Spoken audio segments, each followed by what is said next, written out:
Notre Seigneur interprète par anticipation sa passion en termes de don de soi par amour, et en fait le paradigme de la charité qui devrait animer ses amis. L'amour fraternel auquel ils sont conviés ne saurait procéder d'une obéissance servile à un commandement extrinsèque, mais constitue tout au contraire le fruit de leur union intime au divin.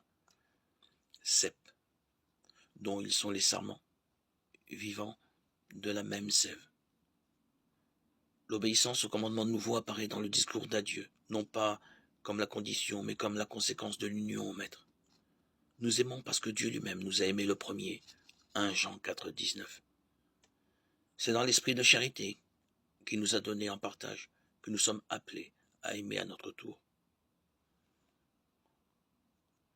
Aimons-nous donc les uns les autres, puisque l'amour est de Dieu. 1 Jean 4, 7. Sous-entendu, et qu'il l'a déversé dans nos cœurs. Dès lors, si quelqu'un dit « j'aime Dieu » alors qu'il a de la haine contre son frère, c'est un menteur. 1 Jean 4, 20. Car s'il avait ouvert son cœur à l'amour de Dieu, il aurait reçu la capacité d'aimer son prochain. Préparez le chemin du Seigneur, ouvrez large la porte de vos cœurs. Il viendra le Sauveur. Et tout homme verra le salut de Dieu. Ôte ta robe de tristesse, plus de malheur, plus de détresse. C'est ton Sauveur qui vient à toi, il te vêtira de sa joie. Dis aux timides qui s'affolent, ne craignez pas, prenez courage. Dieu vient lui-même vous sauver, il vous conduira vers sa joie. Vois les collines qui s'abaissent, vois les ravins qui s'aplanissent. Vois le chemin qui s'est ouvert. Foule innombrable des sauvés. Sourds, ils entendent la parole, les aveugles voient sa gloire. Les pauvres mangent à leur faim. Les boiteux bondissent de joie.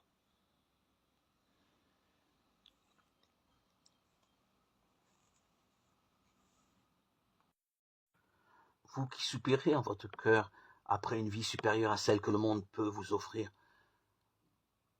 reconnaissez dans ce désir la voix de Dieu parlant à votre âme. Demandez-lui de vous donner la repentance, de vous révéler Jésus dans son amour infini, sa pureté parfaite.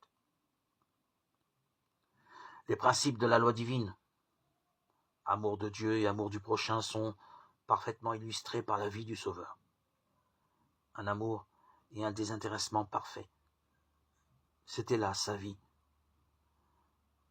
C'est quand nous contemplons Jésus-Christ, quand les rayons de lumière émanant de lui descendent sur nous et que nous nous rendons compte de notre état de déchéance et de perdition.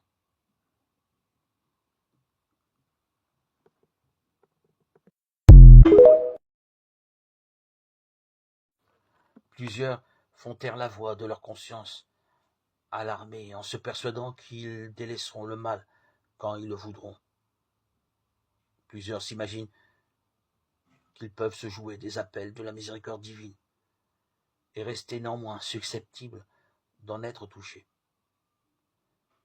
Plusieurs pensent qu'après avoir méprisé l'esprit de grâce et s'être placés sous la coupe de Satan, ils pourront, avec une grande facilité, dans un moment de terrible extrémité, changer complètement de conduite. Mais cela ne se fait pas aussi facilement. L'expérience, l'éducation d'une vie entière ont tellement pétri leur caractère qu'ils sont peu nombreux, ceux qui, à l'article de la mort, désirent recevoir l'empreinte de Jésus. Peu à désirer convertir le cœur, ou peu ayant la force de revenir à Dieu.